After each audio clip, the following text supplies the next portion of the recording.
Hello, everybody. Welcome to the Rotoworld Football Show. It is Thursday, June 19th. It is raging with NFL news. Like a backup running back or something was added or subtracted to a 90-man roster. The news is finally drying up because the NFL, which prides itself on the cliche, there is no offseason, is at the 1 month of the year where there is an offseason. There's not as much to talk about. There actually is some news. We're just ignoring all of it. And we're going to tackle, I don't know, I used incorrect grammar there. We're going to tackle the burning questions for America's Eastern divisions, the AFC East and the NFC East. Can Drake Maye make the leap? Does it count this time for Dalton Kincaid? Can Tyreek Hill have one last ride as a wide receiver one? Can the Cowboys bounce back to the top 10 offense? Is Dallas Goedert still in the NFL? These are some of the things we're going to tackle right here. But right now, guys, just going to throw it to you on the banter topic that we lined up. So, Denny, start bantering. All right. ESPN reported just the other day that, and I felt it was blurb worthy, so I blurbed it, folks, if you want to check it out. And you can hear my dog's upset about this, but that the Steelers decided to part ways with George Pickens, 24-year-old wide receiver, because, and honestly, we can't argue this too much, because they said he would not get along with 41-year-old Aaron Rodgers. Now, I guess the question becomes, who does? First of all, who does get along with him? His new wife that you've never heard of and is from a different county and different school and different country that you would have know about. We talked about on Tuesday how Davante Adams even seemed over it. He was like, he got to LA with Stafford, and Stafford's like, my bad. And he was like, what do you mean you're bad? Quarterbacks don't make bads. They don't have my bads. That's such a red flag, by the way. That is no, it's good. It's good. Davante needs to never once think a mistake was his fault. No. So yeah, you're right, Kyle. Like even Davante Adams, who followed Rodgers to the Jets, right? And I mean, that's the ends of the earth, right? Like the most decrepit, horrific places you can imagine. We're talking about football Siberia. Yeah, and he followed him there, and then he was like, "Oh, this is bad. Like this guy, obviously Rodgers has changed over the years, but yeah, they got rid of Pickens because he would." And I have bad news, by the way, for DK Metcalf. He's not going to get along with Rodgers. So, listen, DK Metcalf, who couldn't go longer than 32 seconds without getting screamed at directly in the face by Geno Smith, is going to get along just fine with Aaron Rodgers. I don't know what would lead you to believe. Geno Smith, someone with the clout of like a 2-year starter. I know he screamed at DK Metcalf every 10 seconds, literally in the entire game. They're taking delay of game penalties because he will not stop screaming at DK Metcalf. He will get along just fine there. It'll be good. And by the way, Arthur Smith said the other day, they were like, "Are you just going to be run heavy?" This is just related to the Steelers, and he said, "We didn't get DK Metcalf and Aaron Rodgers to run the wishbone, to run the wishbone." But guess what? They did, and they're running. They actually did. And by the way, let's just be real. How are DK Metcalf and Mason Rudolph going to gel? Probably better than Rodgers. What role does Calvin Austin play in this team? Because they've been adamant that he's the number 2. But is he an Alan Lazard type? Is he a Randall Cobb type? Mm-hmm. Is he like, well, the bad thing would be if he's a Jeff Janis type, which means he's good and Rodgers hates him because Rodgers hated Jeff Janis. So by having the most yards on a drive ever in NFL history. Ever. What I'll say is save that for the Northern divisions. This is all about the East. The Janis truthers will never be quieted. We'll always have that one. Corporate NBC has never once interfered with the show, but they insist that we start in the Eastern time zone, the only legitimate American time zone per Denny Carter. Mm-hmm. I take umbrage with that, but the best sports viewing time zone by far is the Central time zone. Yeah, it is. It's the Central. By NBC, of course, did not dictate that, and I bow to reality. I mean, people want to talk about the East, and then the West is like you say for like we have 20 minutes to do a show today, and then we'll do the NFC and AFC West division. Like, aren't the Chiefs? And no one cares. It doesn't matter. No one cares about the Western divisions, but they care a whole heck of a lot about the East. Kyle, we used to care a heck of a lot about the New England Patriots. They were quote unquote great franchise. No, it's just two guys. Bill Belichick and Tom Brady. Didn't matter at all once they were gone. They've been irrelevant in the wilderness now for half a decade. They're trying to get out of the wilderness on the back of one man, a second-year quarterback by the name of Drake Maye. Mike Vrabel doesn't matter. Josh McDaniels doesn't matter. None of the other players matter at all. This entire organization's fortunes rest on the question of, can Drake Maye make the leap? Kyle, I put the question to you. Can Drake Maye make the leap? I think especially for fantasy purposes, because truly, like, are the Patriots a successful franchise under Drake Maye? I couldn't care less. Does not even enter my mental frame. So it doesn't enter. I've never even once ran that problem, tried to computate that. Doesn't matter. But have I spent a lot of time thinking about, can Drake Maye be the QB4 or the QB5 or the QB3 or the QB2? No, buddy. No. But in my dreams is all I think about is these types of questions. And if you're looking for players who can make the leap from being good, interesting to great to truly among the next elite quarterbacks, I think Drake Maye checks all the boxes on the candidates, right? You have to check these certain boxes to be a candidate to be a top 5 quarterback. The one obvious one is rushing. And last year, if you just look at all of the games he started minus week 18, which they sat him on the bench for Joe Milton or whatever, he was on pace for nearly 700 rushing yards in those games on 80 attempts. He had the highest yards per carry for a quarterback since Michael Vick. He was that sounds so fake. Lamar Jackson is 7.8 yards. That is fake. It's fake. 7.8 yards per carry, and not on a tiny sample too. It wasn't Joe Milton's half. Not on the biggest sample. No, I agree. Not on the biggest sample. I don't think he is the best running quarterback this side of Michael Vick. But do I think he is probably in that Josh Allen tier of never going to threaten for 1,000 yards, but could easily hover between 500 and 700 plus? I mean, Daniel Jones got above 700. Dude, Drake Maye can get above 700. I know it's crazy, but he's actually a good passer, unlike Daniel Jones. He's top 15 in completion percent over expected. He graded well from a clean pocket. He graded well when he had receivers open. He just did all the things that he could do within the confines of that terrible offense that had a bottom 2 offensive line, had a bottom 2 pass catching core, and they made some efforts to improve them. They may not even crack the top 24 in terms of overall situation quality, but they're probably going to be better than 32nd or 31st for a quarterback who's really talented with a big arm, who makes the explosive plays both through the air and on the ground.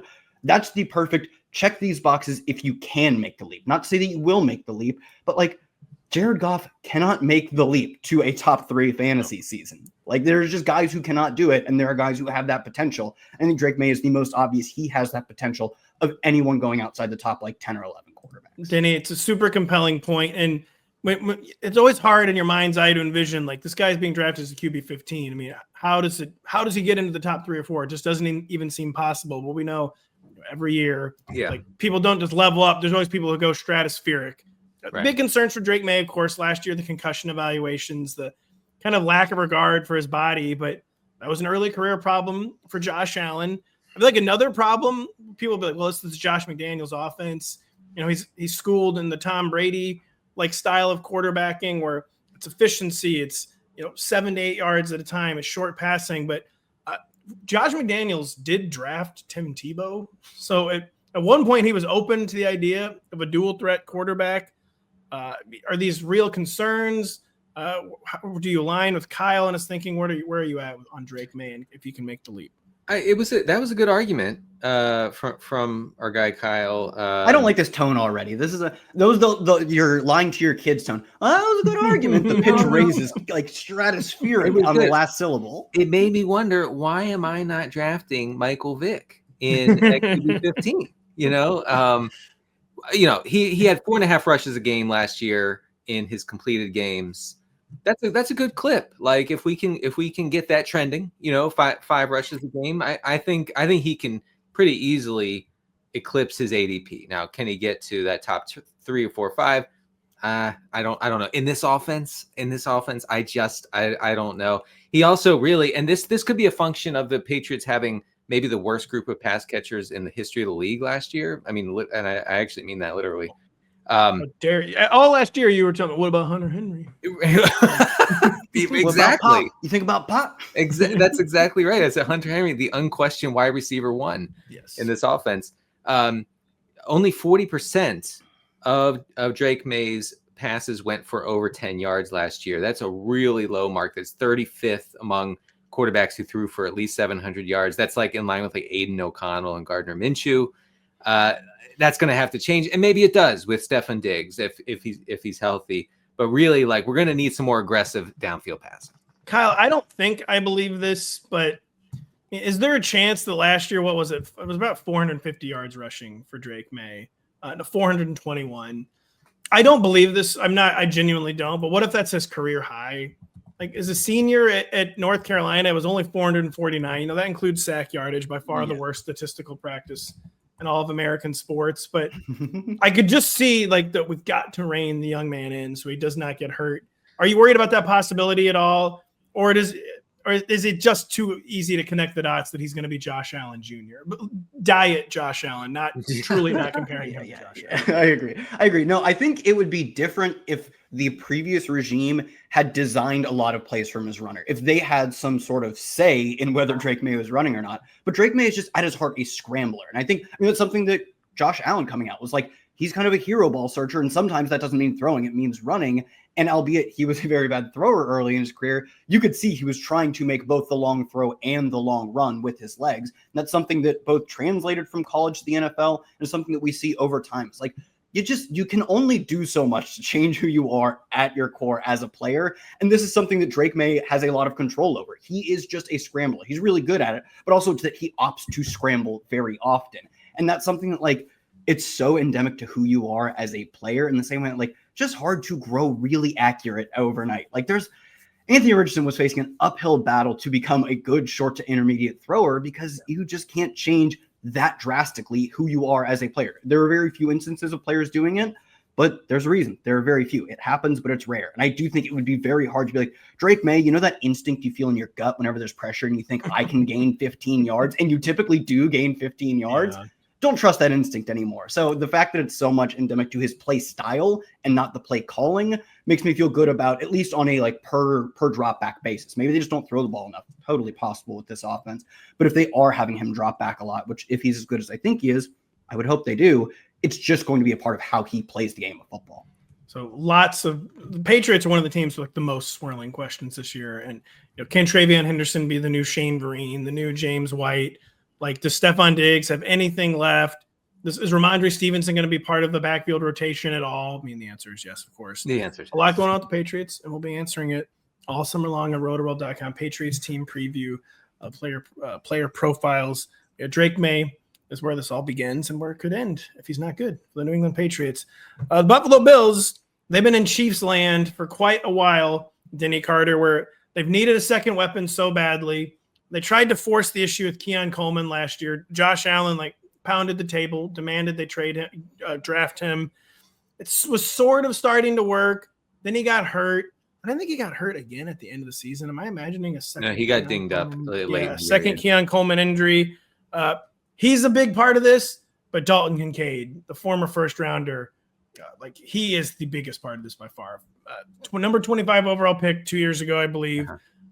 Has looked like just a guy, but they need him to be so much more than just a guy. Does this time it count, Denny, for Dalton Kincaid in 2025? Currently only going as the tight end 14. The Sharps are out. Crane is put out the call. He got on the walkie-talkie. It's over. It's abandoned. We're evacuating. Everything you have needs to be in a sack by tomorrow morning at 7 a.m. and then we're out of here. All right. We're out. We're out. Yep.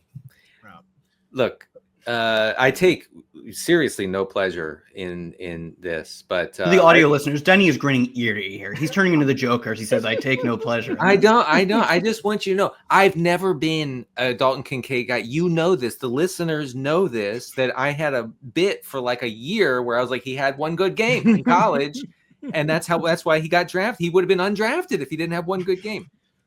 Anyway, so he's probably not good, but the spreadsheets are very kind to him, and I'll tell you why. And I wrote about this a couple months ago on the site.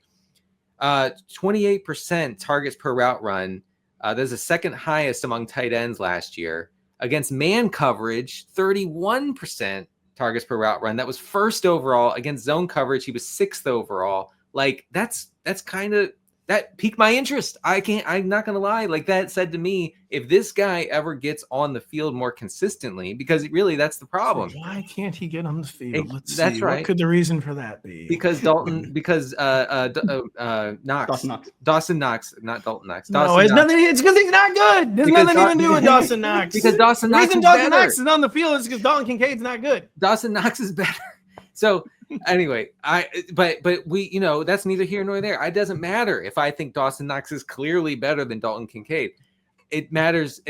And also Knox is a good friend of Josh Allen. So maybe Kincaid just needs to have dinner with Josh Allen one time. Please have dinner once. Zoomer, learn interpersonal skills. Yeah, no, seriously. Like, Dalton, if you're listening, you need to take a 6-pack over and just talk with your quarterback, man. Okay. It'll help. Dude, go in, plug in the GameCube, play some Smash Bros.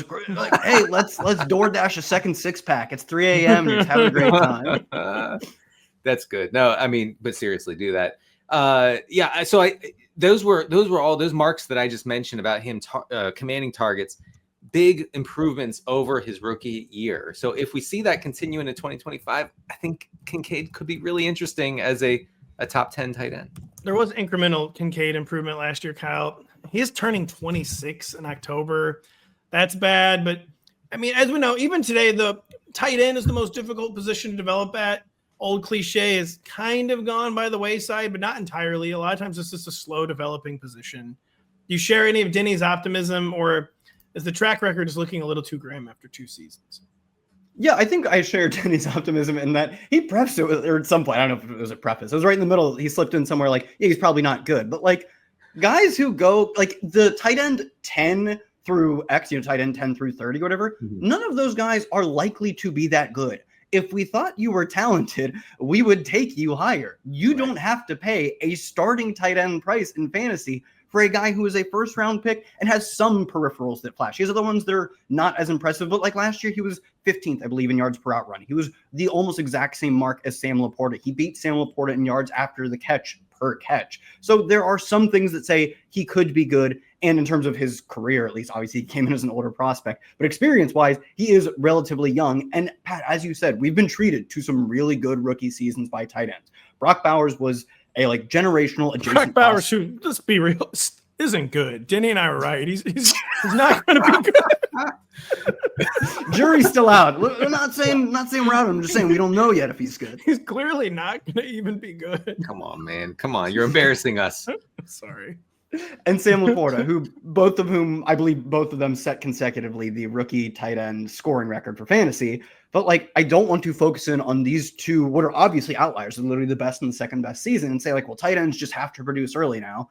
Want to give a little rope, and I really feel comfortable giving that rope, giving an extension for someone like Dalton Kincaid when the price is nothing. If you're having to pay, I don't love drafting Sam Laporta right now because he had peripherals that were similar to Dalton Kincaid last year, whereas I'm fine doing Dalton Kincaid because he's cheap. That's the difference, and that's what we're playing. It's a game, and we have prices to pay, and the price on Kincaid is nothing, so it's fine.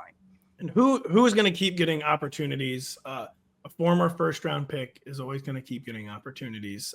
So a team, too, that desperately needs more viable targets, they're going to keep giving a former first-round pick opportunities. So that is there for Dalton Kincaid. And by the way, is it just me, or I feel like tight end is the deepest it's been in a really, really, really long time. Seems kind of deep.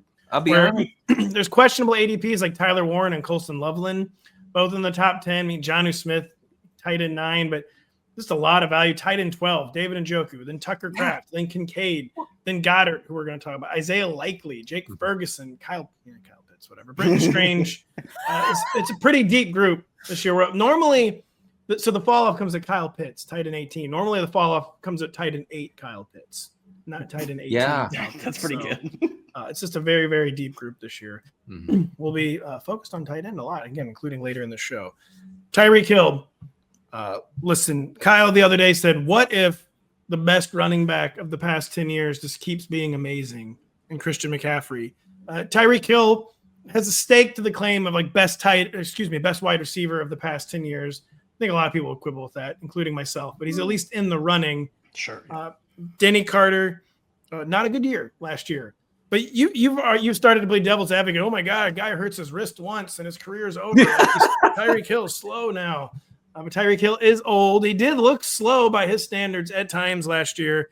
He keeps, quote, joking. He wants to be traded. That's always great.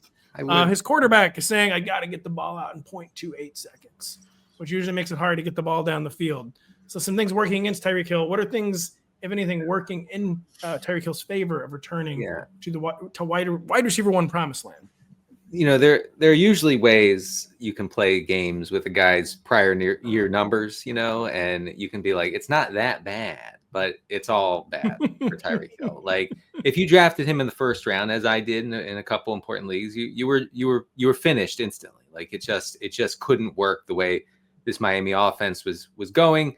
The wrist injury has been, I guess, addressed, multiple surgeries. He should be okay for training camp. So let's keep an eye on that. But I'm still in because he's still probably really good. Although last year, one of the numbers that caught my attention in a bad way, in a negative way, was that he was only targeted on 22% of his routes last year. That's insanely bad for a wide receiver one. I mean, supposed wide receiver one. Just to give you an idea of how much that dropped, 2023, Tyreek Hill was targeted on 36% of his routes. Okay, that's crazy. Like that's good. That's what we want. That's like Justin Jefferson level, right? Unfortunately, not Jamar Chase level because of T. Higgins, but it's Justin Jefferson level. So if we can get something in that range, like 30%, maybe we're all the way back. I don't know, but I do think that because of it's a wrist and not a hamstring, not a knee, not an ankle, not a hip, I think that we can have some hope here. Man, absolutely. It is like when a pitcher, like he's always hurt. Like, dude, he strained his groin. Right. Like just relax a little bit. Surely Nick Lodolo can't strain his calf or his groin yet again, and he's walking off the field. Oh my God, how is this possible? And instantly, yes. I will say there was like where my Nick Lodolo fans at. All right, sorry. You mean Reds pitcher, Cincinnati Reds ace? Yeah. Am I right? Am I right, baby? You're right. Boom, let's go. All this DFS is paying off. Not financially, of course. No, of course. These segments. Yeah, I will say, like, Tyreek Hill, for having a wrist injury, you would think that's not related to, like, getting open and earning targets. And it was like, oh, man, my wrist hurts so bad, I can't outrun defenders anymore. And I was like, you can. Last time I checked, you do need your wrist to catch the ball. But that wasn't like he didn't have crazy drop issues, right? He actually has kind of always been a guy who has like one weird drop a game or whatever. But like catching wasn't the issue. It was the fact that he couldn't earn targets like he used to, which is like weird. But at the same time, maybe it's like I'm not going to be able to catch, so don't target me. Like it's unclear how this line can be drawn. It is just, I think, a suspicious and convenient line that we are drawing for him. I think unlike Denny, I don't think it's most likely that he is good. I think the majority of the time when a 31-year-old receiver just plummets, falls out of the sky in terms of yards per route run, went from like 3.7 to 1.7. So one of the best ever to like mediocre. Like two, I've talked about before. 2 is just like a good benchmark to set for like what we think like yards per carry is like a good 4.5. Like just get 4.5 and we can talk about the details later. 2 is what I want my decent starters to be at. Didn't even get that close to 2, but at the same time, like in the times when he is still Tyreek Hill, much like I said with McCaffrey last year, when he's a 3.7 yards per route run, 1,700 yard receiver, you just had to draft him. It was, did you draft Tyreek Hill?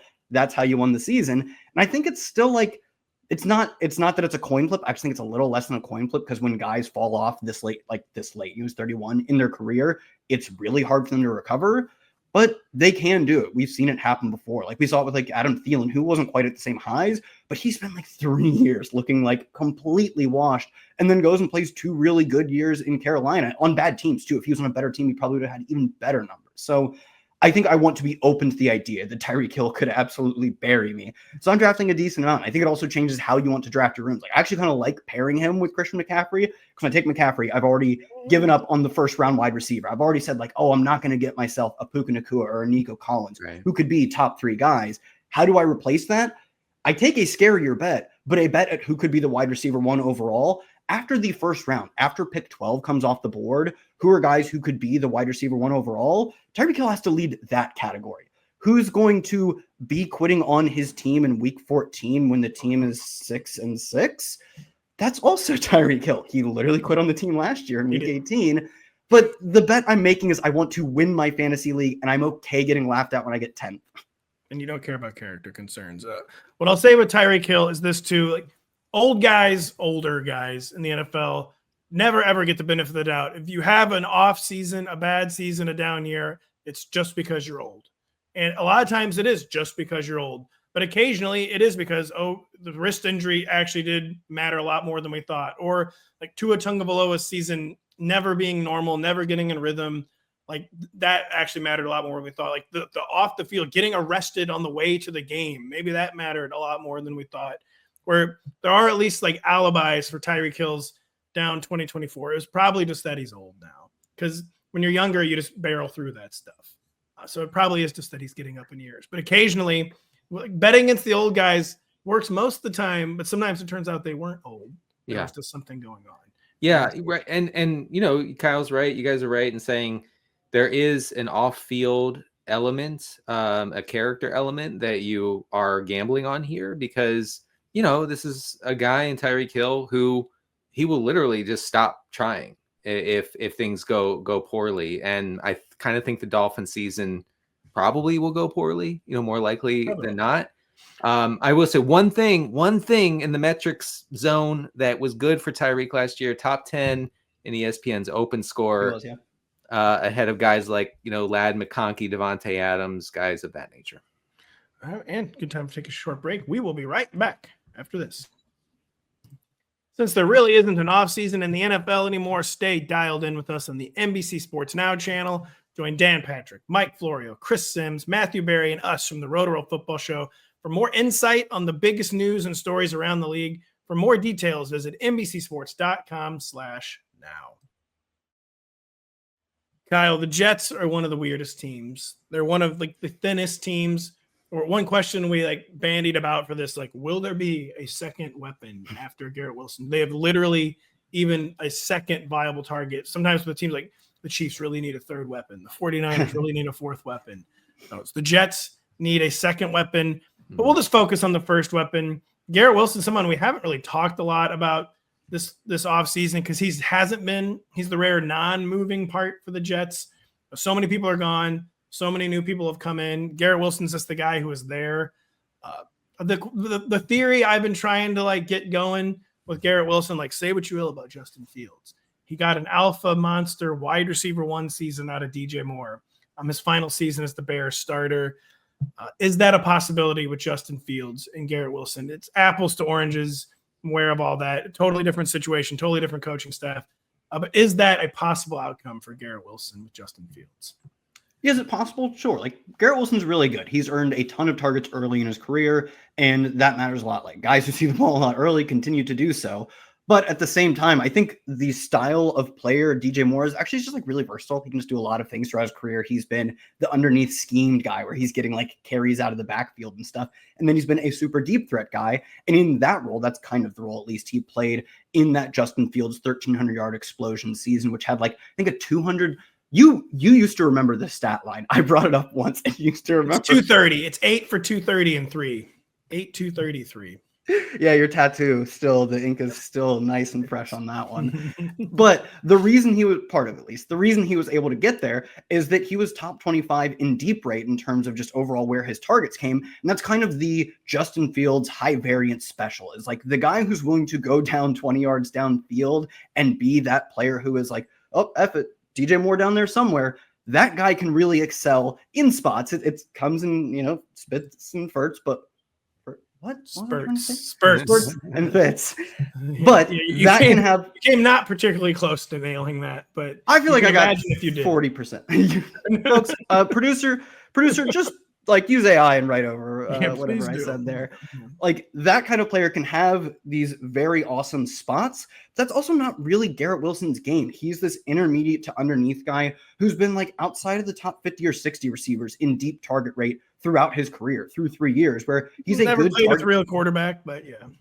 Yeah, but DJ Moore also had been that guy at points in his career. It wasn't like Justin Fields unlocked this different version of DJ Moore. He just used the version of DJ Moore that we had seen before that fit his skill set. And even in that season, DJ Moore was also a more efficient yak producer than Garrett Wilson has been at any point in his career. So Garrett Wilson isn't an explosive downfield threat. He can do it, but it's not his specialty. But he's also not an elite yak producer. I think the fact that you can't get him the ball and say, this might be a 50-yard gain from a screen, but you also don't see that often that he just charges 50 yards downfield, mosses a defender, and scores. He doesn't have that explosive 200-yard game type of element to him. That's part of the reason that he's been under 2 yards per route run every single year of his career. DJ Moore hit 2 yards per route run with Kyle Allen as his quarterback. Like Malik Nabers hit 2 yards per route run with Tommy DeVito and who else? Obviously Daniel Jones, and did Tyrod Taylor get snaps for this team? Eli Manning was on that team. Like, I get it that we should be making some excuses for Garrett Wilson, but I just don't know if he has the skill set to take advantage of what Justin Fields does, or just the general skill set to be like a 1,400 yard receiver. So I don't know. I don't think it's all that likely that he puts up the DJ Moore epic season. Denny, that had to be hard for Kyle to admit a Buckeye might not be good. When I look, is Garrett Wilson good? I look at his stats, and he's good, but it looks like he's like a Terry McLaurin type good. True alpha wide receiver one good. Anything to add or counter Kyle on with Garrett Wilson? My only thought on how Wilson can meet his ADP and like not prove to be a bust for fantasy is just pure like unfiltered target share, like just crazy target shares week in and week out. And I guess that's possible in an offense that really doesn't have a wide receiver too. I mean, we did a video on demand the other day on Josh Reynolds being the wide receiver 2, possibly for the Jets. There's Malachi Corley, who I know is of some interest, but whatever. No, he's not. And then Mason Taylor, the tight end, whose statistical profile is actually abysmal. And I know it's a good story. And I'm as a Dolphins fan from the 90s and early 2000s, I'm a huge Jason Taylor fan. Huge. I'm rooting for your son, Jason. But he's Doesn't not sound like it. He's terrible. I'm sorry. It's just not good. So I guess that could happen. I would say that DJ Moore for fantasy purposes is way better. Just his game in general than a Garrett Wilson. I am completely out on Garrett Wilson saying all this. It's wide receiver 14 for Garrett Wilson. So the ADP's faded a little bit from the first few years of his career, but not by a lot. And I don't know if I'd really realized just how stark the difference was between Garrett Wilson and DJ Moore. Not that I was saying like they were really comparable players, but I don't know. Kyle put it pretty starkly that DJ Moore is just in a different tier and always has been in a different tier, despite his very volatile skill set and stat lines. But maybe Garrett Wilson just stay in that Terry McLaurin tier. That would be a good outcome for you in your career. Yeah. Denny Carter. The Dallas Cowboys love to mess everything up. That's like kind of all they do. But for years until last season, they had at least been a top 10 scoring offense, a top 10 fantasy offense for almost half a decade. Just kind of an attack that was humming. Last year, everything fell apart for various different reasons. This year, there's little reason for hope, I guess. I mean, not really. Brian Schottenheimer is the coach. Mike McCarthy, who you always argued was kind of an underrated play caller in Dallas. He's gone. They do have a viable number 2 receiver now in George Pickens. Can Dallas bounce back as a top 10 scoring offense in real life? And, of course, the implications for that in fantasy football would be quite good. Mike McCarthy did nothing wrong. Let's be clear. It's crazy how many coaches have done nothing wrong and get fired, because we say that for like 3 guys every year. Yeah, it is crazy. Just looking back, like Pete Carroll now, people like unironically say, well, Pete Carroll did nothing wrong. Clearly he was right about Russell Wilson the whole time. What if Mike McCarthy was right about Aaron Rodgers the whole time? Although he did win 2 MVPs. Mike McCarthy fired. That was all LaFleur. Yeah, we digress. He did nothing wrong. So I'm a little bit hesitant to say that like they're gonna keep humming like they did under McCarthy. Although they do seem to be committed to trying to carry on the McCarthy sort of offense here. They have no running attack. Let's just be real about it. Okay, like they have nothing in the backfield. Javonte Williams, Miles Sanders, whoever they drafted, Phil Maffa. Come on, man. Jayden Blue, yeah. Man. No. Listen, you have to be pretty disappointing to actually get me to be upset about something that happened in college fantasy football. Jayden Blue, where were you? Where were you? Where were you? Wait, was he on the cover of a video game? I don't know. No, that was probably Arch, who doesn't play. No. Quinn Ewers was on the cover of the game. By the way, I'm going to get the new game, of course. All right. Well, we'll look into it strongly after the show. But anyway, so they're not going to run the ball at all. So we're talking about massive drop back numbers for Dak Prescott. If he can somehow stay healthy, my God, that guy's constantly hurt. But if he can stay healthy, I'm in. Like I like George Pickens' addition, as you know, we talked about a few weeks ago when the trade was made between the Steelers and Cowboys, because it'll free up CD Lamb a little bit, and it also give Dak a guy who can go downfield and get the ball. That's something he did not have, I don't know, in recent memory. He has not had in recent memory, and Pickens can do just that. So I think Pickens is important, not just. It's not just good for Pickens' fantasy prospects. It's good for Dak's as well, and probably good for CeeDee Lamb's. I agree with all the above there. And George Pickens, where say what you will about George Pickens, could end up like one of the most overrated players in the history of the league. Major improvement over the smoking crater the Cowboys had opposite CeeDee Lamb last year. They have an actual wide receiver too now, Kyle. But any optimism, or is this just going to be more of like kind of an ugly fade for a team that's aging out, seemed like maybe out of ideas? Where are you at on the Cowboys as a top 10 offense? Yeah, I feel like top 10 is not that high of a bar to set, in that we saw Dak, I believe, lead the NFL in both like completions and touchdowns 2 years ago. And I think it was a similar setup in that the team has good passing game weapons. Really, at that point, though, it was just that they had like Jake Ferguson actually had a good year that year. And they have CeeDee Lamb, who when you have CeeDee Lamb, and that year was Tony Pollard, who just couldn't, he just had dead legs, couldn't run the football. It's like, what do? You have a good quarterback. You have a competent offensive line. You have a top 4-3 receiver in the NFL. You throw the football a lot. What do they have this year? Decent offensive line. Now one of the best wide receiver duos in the NFL. Still Dak Prescott, one of the worst backfields in the NFL. You're just going to throw the football. Maybe it won't result in long-term sustained success. In fact, it quite literally never has for these Cowboys, at least in my lifetime. But for fantasy purposes, that is the recipe to go out and get a ton of fantasy points for the pass catchers.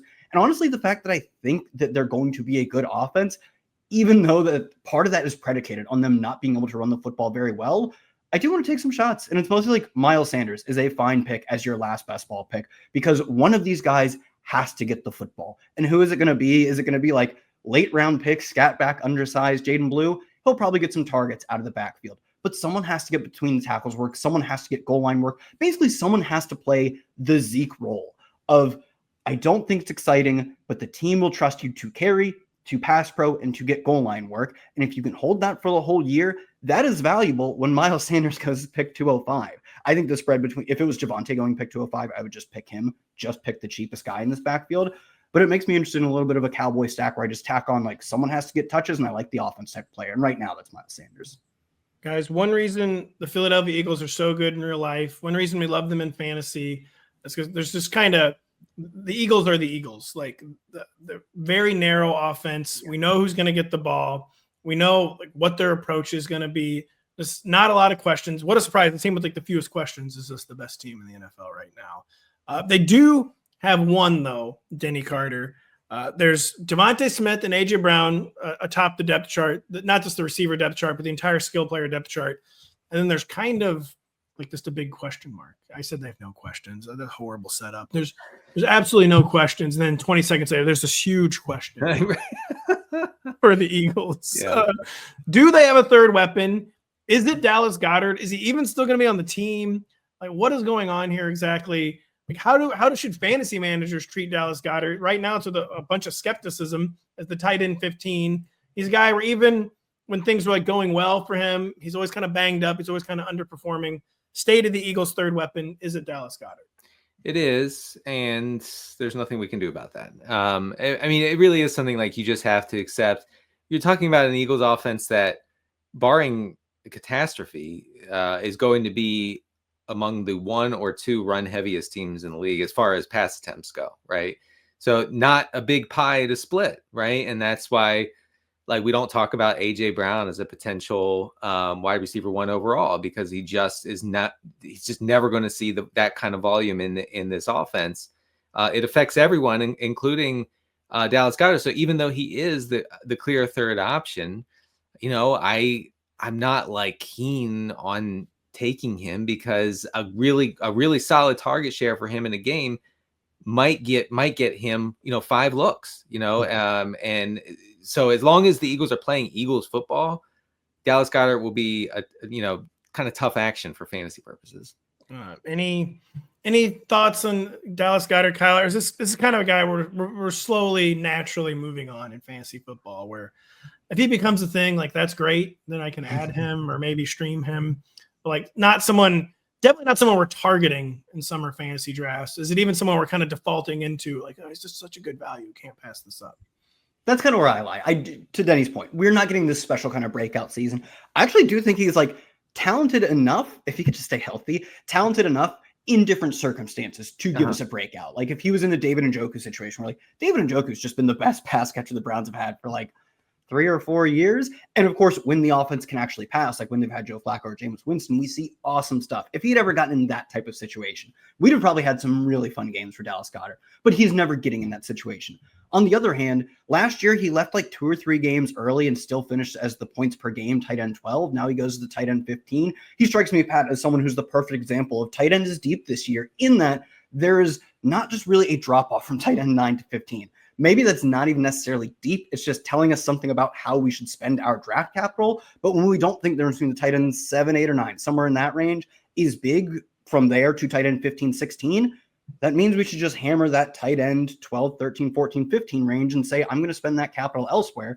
And Goddard's a perfect example. He's extremely efficient. So even when he's not getting the ball a lot, he can do a lot of damage. Last year, he was top 3 in yards per route run and yards after the catch per reception, including the playoffs. He went on a tear in the playoffs. But like that's what he can do, is have these games where he doesn't see the ball a lot because they're manufacturing really strong looks for it. Like he's one of the best screen tight ends in the NFL. He's one of the best yak tight ends in the NFL.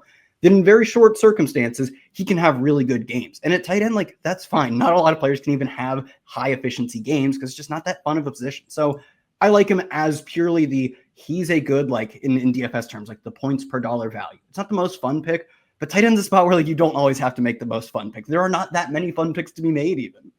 Dallas Goedert will never, quote, be a fun pick. No. Any year, or especially this year. We'll be back to close out. What, Denny? I'm sorry to interrupt you, but I will say, if there's ever an injury to either of the wide receivers for the Eagles, it is Goddard's season. So just keep that in mind. Until Goddard himself then gets hurt the second game injury, which seems to be what always happens with him.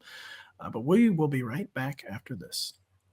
The best golfers in the world bring major drama for a major title. Tune in this weekend for the KPMG Women's PGA Championship in Frisco, Texas, only on NBC and streaming on Peacock.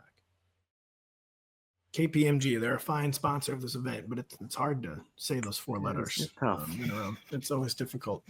But check it out on NBC and Peacock. Check out the Washington Commanders, who are good now. Kyle, surely this will last forever and wasn't just a 1-year lightning in a bottle thing, and they're an actual championship contender now. They probably are. A lot of micro questions on the Commanders. Will Terry McLaurin be happy? Like, will Deebo Samuel be healthy and productive? Early returns not looking promising there. The backfield, like, is anyone good? Like, do they seem to always want to move on from Brian Robinson? Then they can't because no one else is better. A lot of micro questions. The only macro question I feel like we really care about in fantasy is Jayden Daniels. Like, is he now officially in that Josh Allen, Lamar Jackson zone where any one of them can finish as the QB1? Like, he's an unquestioned top 3 fantasy quarterback. Or does Jalen Hurts still have something to say about it? Is Joe Burrow, who doesn't have the dual threat, but is just so prolific with his mono threat? Patrick Mahomes, could he crash the party again? No, don't worry about that, man. Yeah, is Jayden Daniels a set and forget top 3 QB in fantasy after one good year, but such an amazing one good year? I don't think so, in that I think we should be still treating the Josh Allen, Lamar Jackson tier as sacrosanct. Like, there are 2 guys in the NFL who pretty regularly, we can say, like, this could be a 25-point per game year for either of them. Last year it was for Lamar Jackson. I think Josh Allen came pretty close, 25 as well. And we had Jayden Daniels down around 21 points per game, which is still elite. It made him the QB6 on a points per game basis. And that was also with him leaving like 1 or 2 games early. Left 1 game really early if you took a rib shot. And then I think he didn't play much in week 18. They had nothing to play for. And in the playoffs, he did up himself to about 24 points per game. But the fact that, even comparing to Jalen Hurts, who has had a 25-point per game season so far and has been at or above 21 points per game in 4 consecutive seasons, his baseline is what Jayden Daniels did last year. And he goes I think 9 picks after him. He goes closer to Lamar Jackson than he does Jalen Hurts. And I think realistically, he's probably vying for number 3 quarterback overall. I don't think I would ever really consider taking him over Lamar or Josh Allen.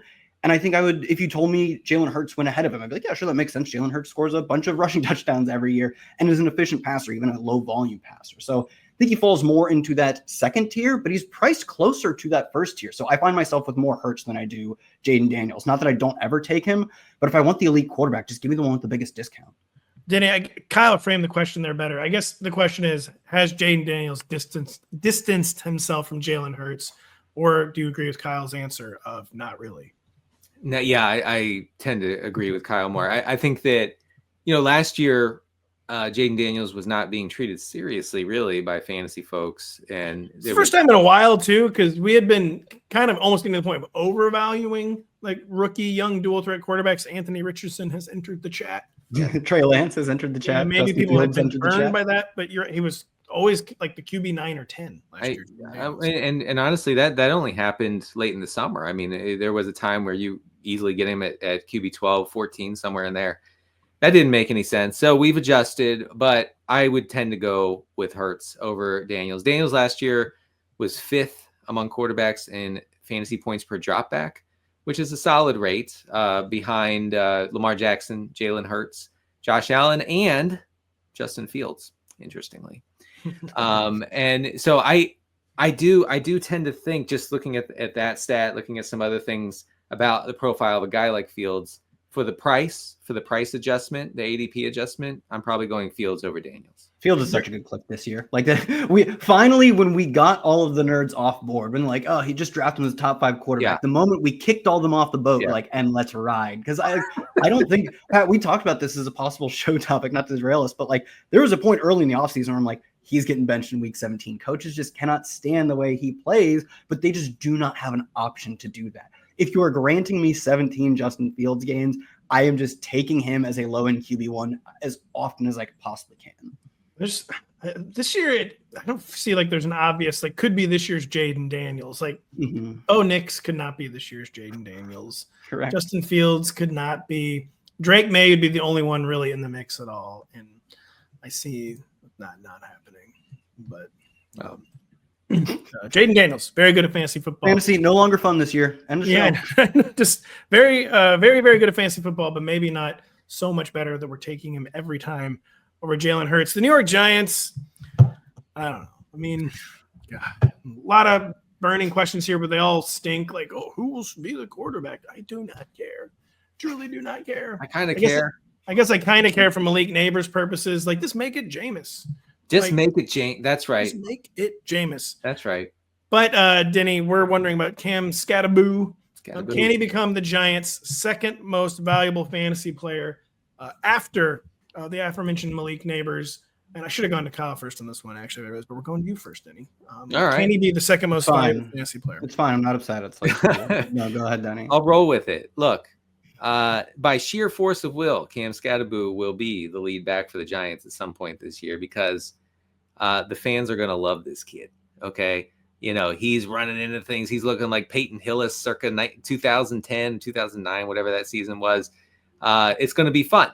But also, he has some stats to back it up. Last year, the second highest yards after contact per reception, which is an easy stat to say, among all college running backs. 13 was the number, in fact, which is quite something.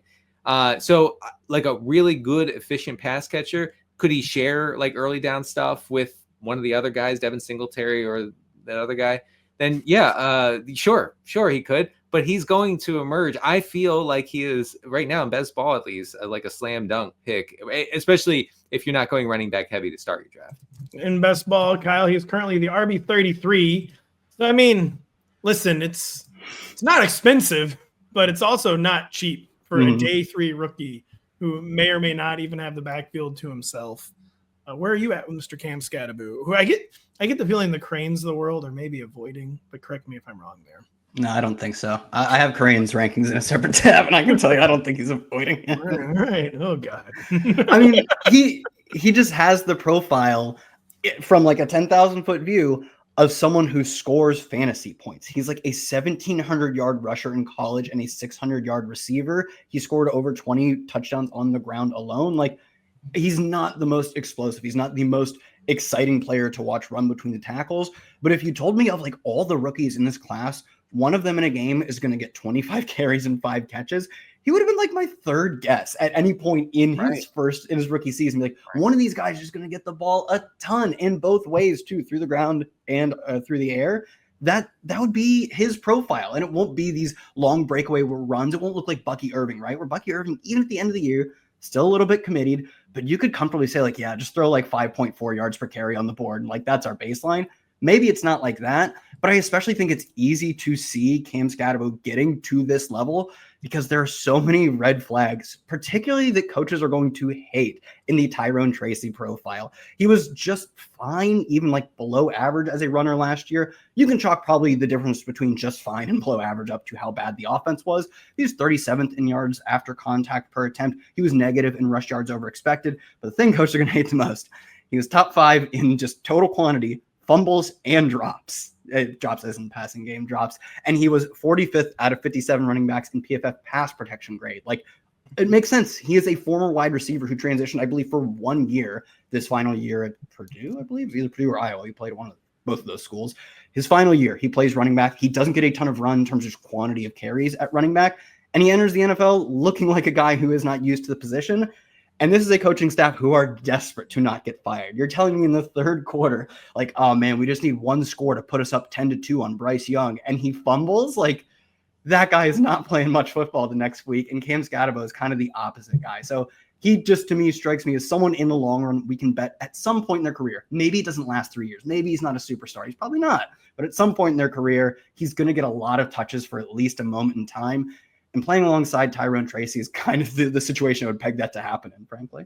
I couldn't even remember Tyrone Tracy's name. I couldn't either. That's what I said, the other guy. I know Denny said the other guy. I was like, I know who the other guy is. Denny shocked. Denny doesn't remember because I remembered immediately after I said it. By the way, fun fact about Cam Skattebo: he did a podcast with Amon-Ra St. Brown a few weeks ago. He was unable to identify Calvin Johnson. Oh, that was Cam Skattebo? Yes. I thought it was like some guy. Like some other, like, I thought it was like a young, like, TikTok guy or something. You forget that the football players don't watch any football. True. Like that. It's crazy, but they don't know. They don't know ball. Is what I'm saying. They do not know ball. We know ball. We're gonna be back talking about it all next week and all summer. So much good content coming for you, even during the dead zone. I'll be previewing another division, 2 more divisions. I know them. I know which ones they are. Oh yeah. So we're gonna be doing. We're just not gonna tell you.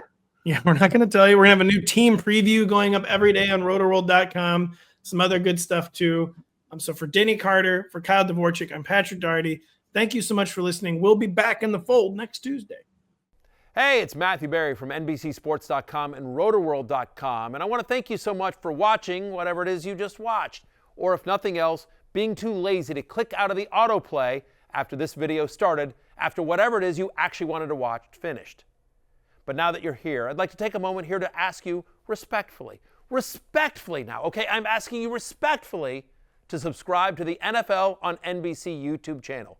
You'll get the latest Rotoworld fantasy news headlines, all sorts of great shows, including my own Fantasy Football Happy Hour. So go subscribe now. Again, I'm asking respectfully.